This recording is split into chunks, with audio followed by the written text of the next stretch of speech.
Welcome everybody to the HSA podcast.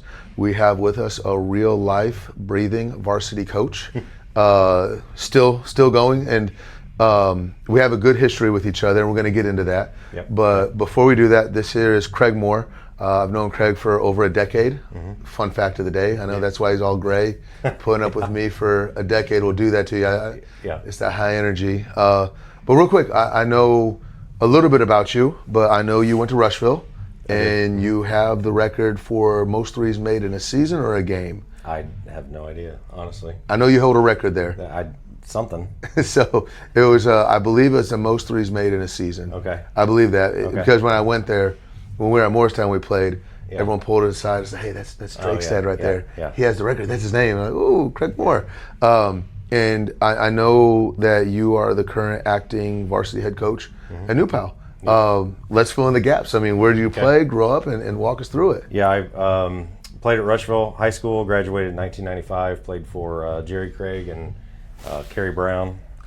You played for Kerry Brown? Yeah. I did not know that. Kerry Brown, fun fact, Kerry Brown has been, he was a teacher of mine at Milroy Elementary from first or second grade, and had him as a coach in junior high and high school. That explains a lot. He was an assistant. In a good way. At Rushville, yeah. He was an assistant at Rushville. And then, so I got into coaching shortly after my wife and I got married. We moved back to Greenfield from Chicago. And I've been coaching ever since at all different levels. So I've been a varsity assistant under Scott McClellan at Morristown. And then I was a varsity assistant under Sarah Gizzi at New Palestine.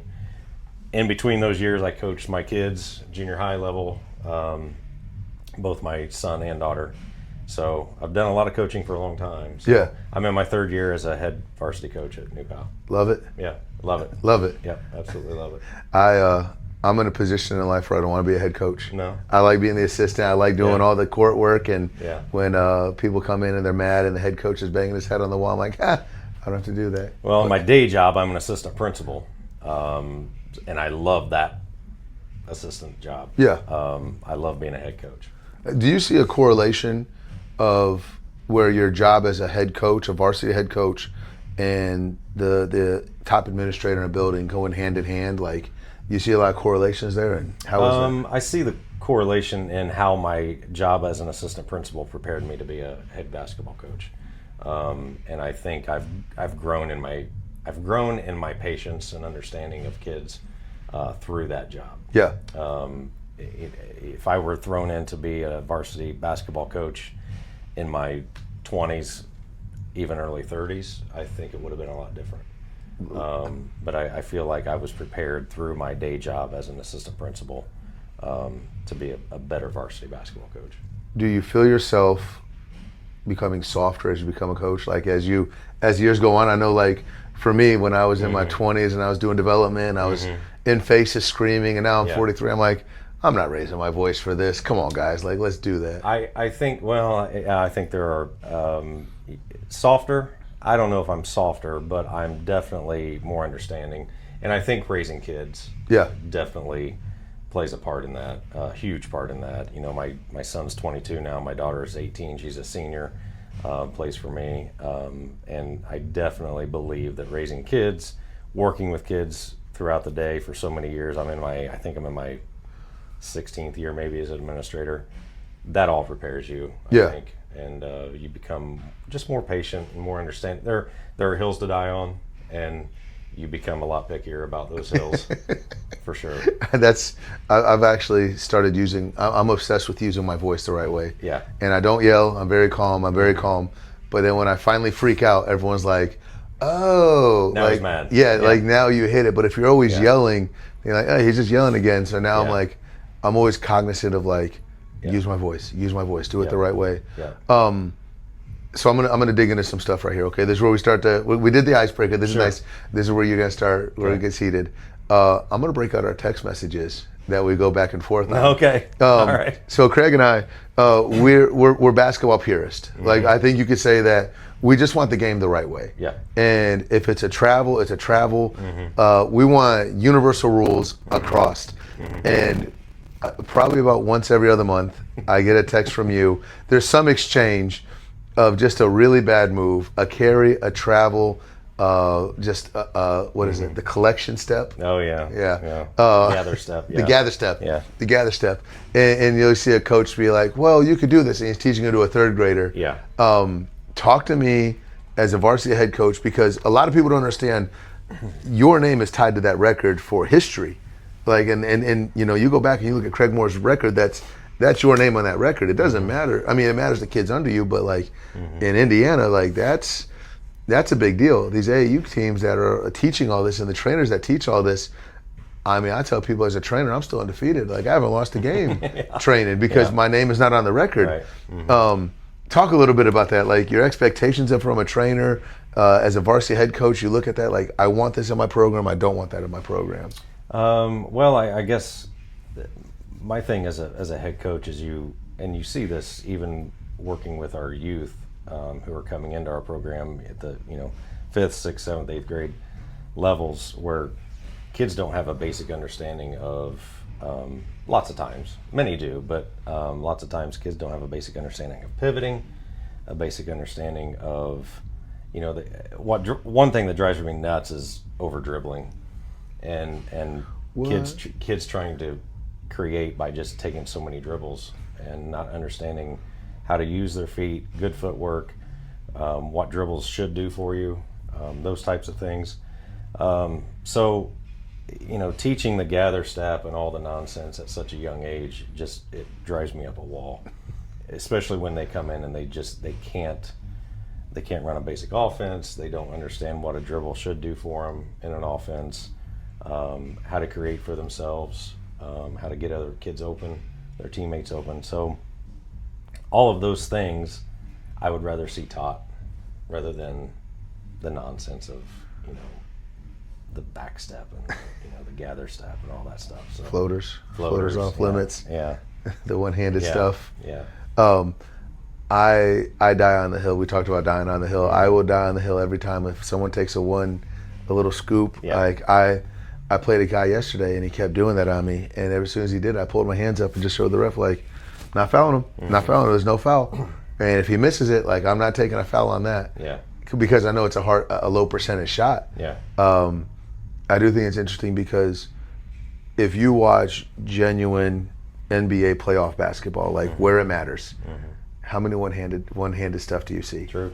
It's not a lot. Yeah. They'll do it during the preseason, they'll do it early season, but when it's a legacy on the line and there's millions on the line, we had a 3-on-3 tournament that you played in. Yeah. How many one-handed layups did you see? Not many. So, yeah, and another thing I'd like to see kids be able to do is take contact, absorb contact, and finish. Yeah. And those are just things that we have to spend a lot of time in our program doing those things. But if they're going to a trainer, I'd like the trainer to be able to teach that. So when they come to us, that they're ready to go, and the money well spent for parents. Yeah. So yeah, just all those types of things become frustrating. I use a thought process, and this is, I heard this back when I was first coming in coaching, and it's coming back now, of the orange juice in the water cup. If I have a cup here and I shake it, what comes out? Orange juice.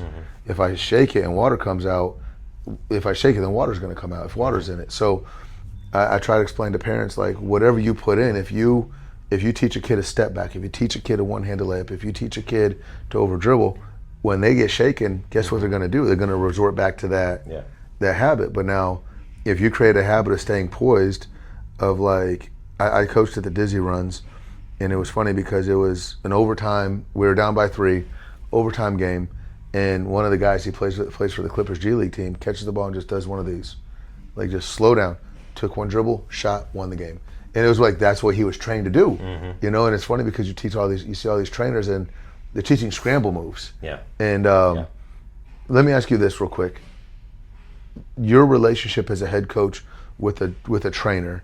What do you want that relationship to look like? What are your expectations from a training standpoint of like, do you want to be in touch with the player development coach?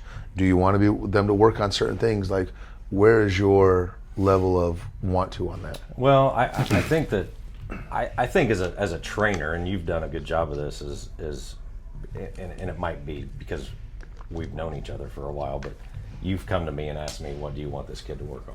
You know, where do you see their deficiencies? You know, what would you like for me to work on when I'm with them on one-on-one? So I appreciate that. If it's a trainer I don't know, I'll probably not approach that. And I feel comfortable coming to you and saying, I want this kid to work on this, because I know they come to you. If it's a trainer I don't know, I would appreciate them doing the same and coming to me and saying, you know, reaching out to me, email, text, whatever, and asking me, what do you think this kid needs to be working on? You know, what are your concepts that you work on in practice, and how can I help, you know, develop this kid for you? So I don't think I would ever approach a trainer I don't know and have a relationship with, but I do appreciate them reaching out to me and asking. I've had that from others. It's respected, though. It's respected, yeah, for sure. Yeah. It was interesting because there's a girl that I train that plays up on the north side, and I was watching their offense, and everything was ran through the elbow. So when I was training her in the middle of the season, I didn't do anything attack middle. Everything went baseline on the attack, because in my mind, again, going back to what you shake, if she freaks out and drives to the elbow, she just messed up the offense. Where I was like, yeah, and so for me, I would study the film as a trainer and say, okay, what does she need to do better, and then I would go from there. So that's awesome. If you had to be nitpicky, what's the one thing that you hate trainers working on? So this is going to grow, by the way, for people listening at home. We started off at one thing. One thing I hate trainers working on, I guess, and I've gotten on my son about this before too, and I don't think it's anything that you taught him, but I would really appreciate trainers limiting guard play in regards to dribbling, and just the dribble drives me nuts, because it just never ends well. Yeah, it does. It doesn't. It doesn't. My whole philosophy is, if you can't make a move in 3 dribbles or less, then give it up. Yeah. And I just see a lot of guards taking a lot of dribbles, and wasted dribbles drives me crazy. So that's one thing that I don't like seeing trainers work on with players. There's a statistic, and this is something that drove me as a trainer. I don't know the exact number, but it's 96 or 97%. It's one of those. 96% of shots are taking off 3 dribbles or less. So when you work on that oval dribble move, and you work on all the jabs and this and that, you're technically working on 3% of your game. You're only gonna need it. And if you look at 3% of your game, that's once every 4 games. You're gonna need that move. So why are you spending so much time on that when you could be catch jabbing and scoring under 3 dribbles? So that's always my obsession when I'm a trainer, and the things I want to focus on.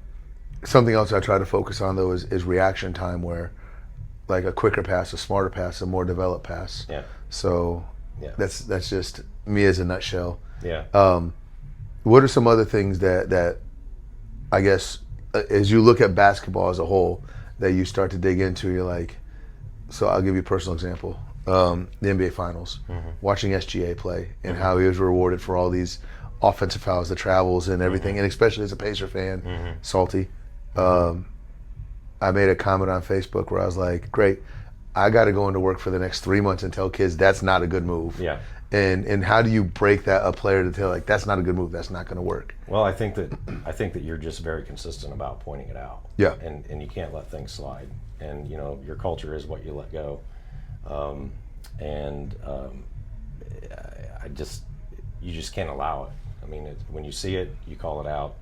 You don't have to be a jerk about it, but just let players know, pull them over to the side, be consistent, say, hey, we talked about this, let's not do that again.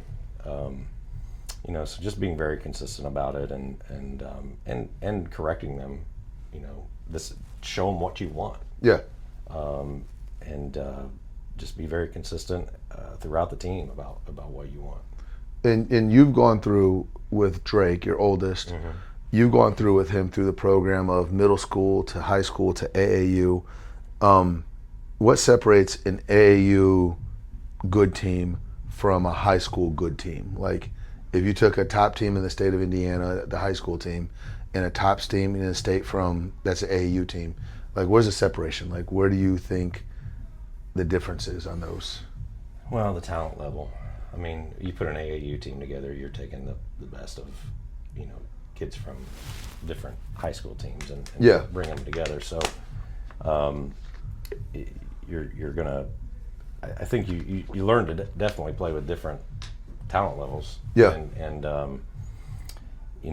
I think that as a high school basketball player, you become a leader if you're one of the better players, you become a leader in how you play, how you interact with your teammates, and leading others who maybe are not as talented as you. At the AAU level, you're bringing all these really good players together, and you're learning to play with some high level talent. Maybe you're a leader on your high school team, but you're not a leader on your AAU team, and you're finding a different, how you fit. Yeah. So I think those are definitely differences, but it's a definitely different talent level. And then you go to college. We saw this with my son. You go from playing high school basketball to college, and everybody's good. Yeah. The athleticism is pretty crazy at all levels of college. So, and then you go from leading your high school team, you go into college, and now you're a freshman. Everybody's pretty good. And where do you fit? So you're finding all those things out at different levels. So it's pretty interesting. I think there's just me. My thoughts on it is I think that if you just play AAU the entire time, you don't really give the high school much respect. Yeah. You kind of get that shell shock of being a freshman because you're never really the low man on the totem pole. You're Sure. You're always growing. I mean, how many times have you heard of a freshman playing against the seniors at AAU? It doesn't happen. Right. Everyone plays the same level. Yeah. But at the varsity level, you're a freshman. You got to step up to varsity. Yeah. And I think it's funny the parents that get all nitpicky about, well, he was playing a grade up. That's not fair. I'm like, well, you're going to play a varsity? Well, we want to play freshman as a varsity. Then you better play him 3 grades up. Yeah, exactly. And then, for sure. we want him to start as a freshman in college. Well, guess what? He better stay 3 years up his entire time, because if not, he's going to get rocked. And, it's not like a senior in college is going to be like, oh, I'll let the freshman bust me. Yeah. Like, no, it's a battle. It's going to be a battle. It's very rare, I think, as a college student athlete to go in and start or have significant minutes as a freshman. Yeah. Especially in today's environment in college basketball. And I don't think, and I'm not saying us as in you and me, I'm saying us as a generational thing. I don't think we're setting our kids up for that failure, because when they do experience it, if you experience it your freshman year in high school, and then you experience it your freshman year in college, you could always go back to that core memory of saying, okay, I remember that. But if you skip that step, and then you're 19 years old, and a lot of these kids, their identity is basketball, and how many mental health things going on where you just see players, I'm not a basketball player anymore. Yeah.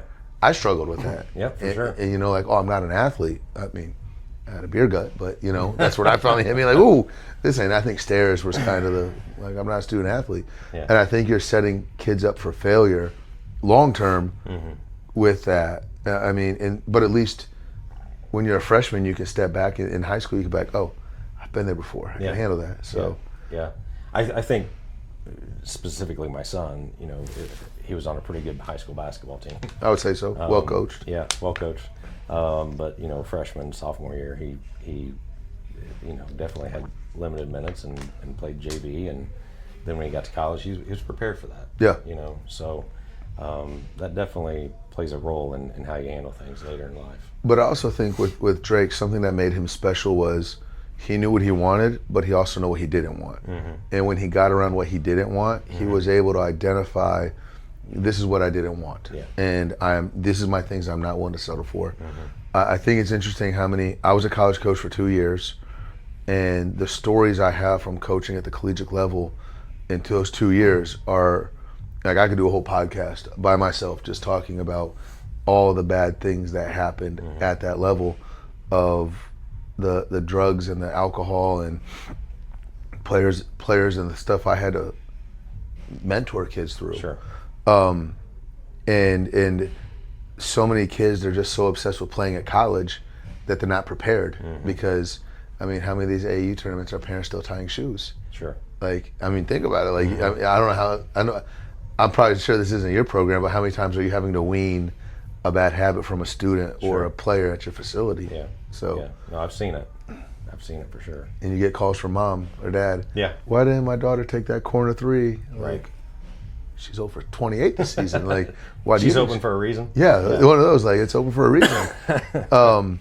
What do you wish that? What is something that you wish your kids, your players, would do a little bit more of behind your back? You mean basketball wise? Yeah. Shooting and ball handling. Shooting ball handling. Yeah. They don't do that enough. We do a lot. We do a lot of shooting. Yeah. In practice. But you know, I constantly say you don't get better in practice. Yeah. Individually. Yeah. You know, that has to take place before practice, after practice, on the weekends. You know, on your own time. But my first year coaching, I figured out pretty quickly that we weren't a great shooting team. We never became a great shooting team. We became a better shooting team because I dedicated a certain practice once a week to just shooting. Yeah. I mean, that's all we did. We didn't run offenses. We didn't run sets. We didn't do shell drill, which is odd for us. Yeah. We did straight shooting for an hour and a half. And that really, you could really tell a difference between the first half of the season and the second half of the season. Then we made a run in the sectional and had a good season. But I really say that is because we dedicated time to shooting in practice.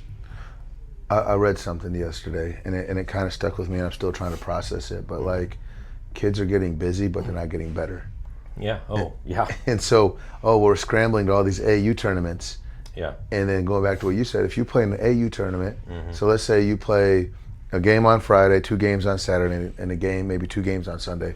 Let's just say 5 games, Friday through Sunday. How many shots have they taken that weekend? Exactly.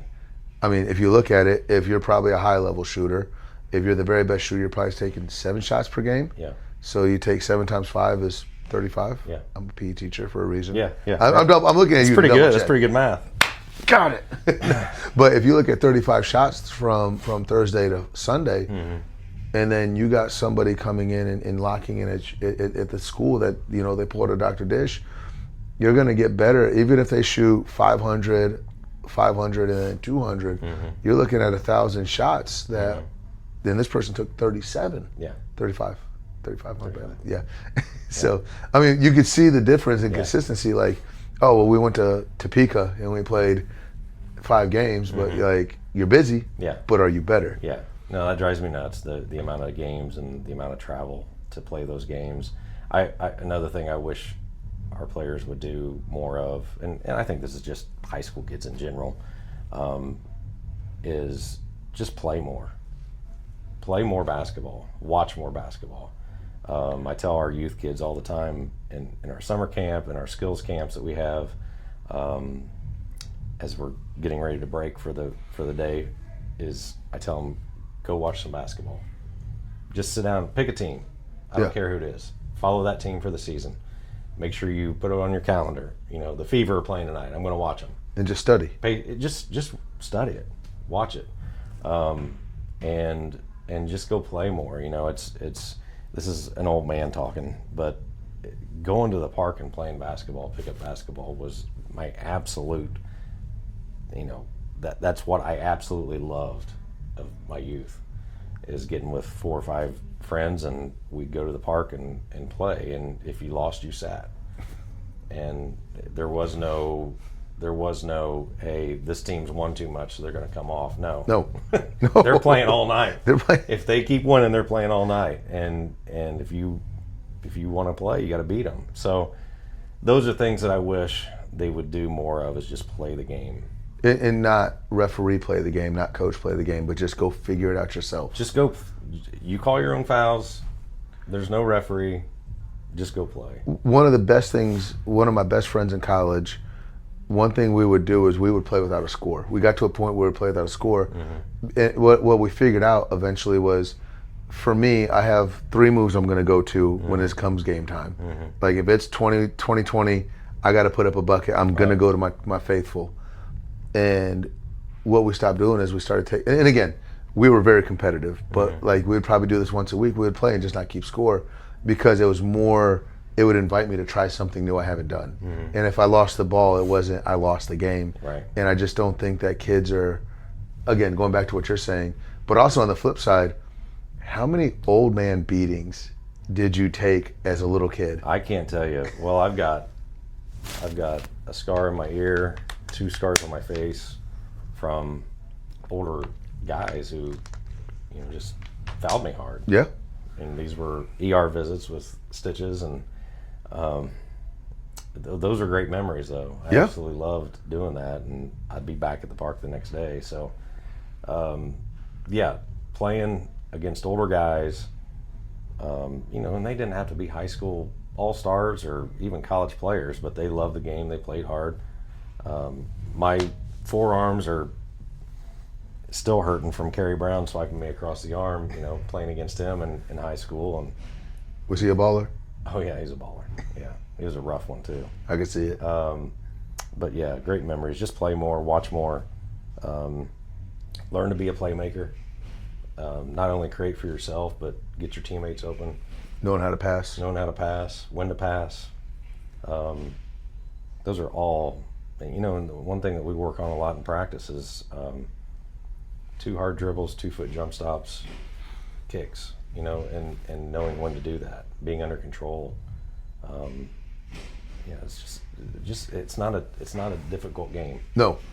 Some of the, and I sent this to you. I know I've sent you these things where I sent this, and this is a true clip. I saw this guy 8 different ways to pick up the ball, and it was to pick it up this way, pick it up this way.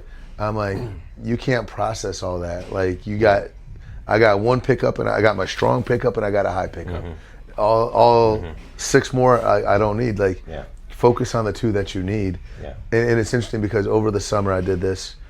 Over the summer, there's not a shameless plug for our summer program, but maybe if you're listening, every Friday I call it Show It Off Friday, where we play every Friday, and on the main court we have as big a game as possible, 5-on-5 with a sub, and then on the side court we open it up and we play 3-on-3, 2-on-2, and then we have a 1-on-1 gauntlet.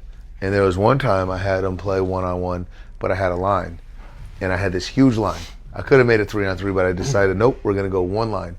And so one kid was dominating, and I go to the end of the line, and I was like, hey, what do you guys think about this drill? I'm bored. Why are you bored?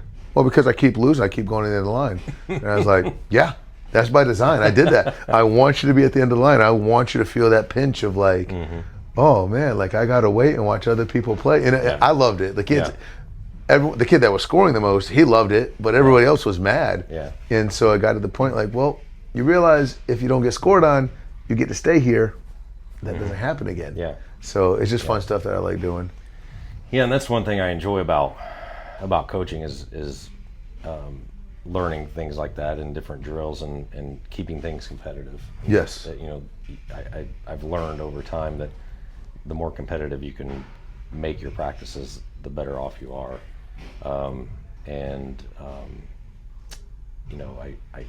One thing I do need to get better about, there are a lot of things, but one thing specifically I keep thinking about is creating situations in practice, especially for our guards to handle pressure. So that's, you asked me one thing that trainers can work with kids on. Man, not only being able to handle the basketball by doing, 2-ball ball handling and things, but working against pressure and being confident with that. Because you'll have teams at times where just applying a little bit of pressure, full court, 3/4 court, half court traps, you lose the basketball in seconds. Yeah. And your 10-point lead suddenly went to -15. It's not a good feeling. It's a helpless feeling because you can't help a kid in that moment. So being able to work against pressure and be confident with the basketball is huge. It does make sense. It does make sense. And again, going back to whatever's inside you, when you get that pressure, that's what's coming out. It's what's coming out for sure. You got a bunch of dancing moves. You can be the greatest Pistol Pete, ball handling, player on earth, standing there with the basketball and handling the, dribble around your right leg, dribble around your left leg, two ball, whatever. And that's all great, having a feel for the ball. But man, if you cannot handle the pressure that's being applied to you, it's not a good time. Well, it's equivalent of being a great simulator, like on the flight. Yeah, on the video game, right. Like, oh man, I could play flight simulator. I could land this plane, and then you get. Have you ever done a real one? Yeah. Nah, we don't do that. Yeah, it's like you give yourself that false sense of confidence. Yeah. So creating situations in practice, going back to what I was saying, those are things I want to get better about. Is helping my guards become more confident, more comfortable with when to dribble, when to pass, handling the pressure. And physical strength does have something to do with that too.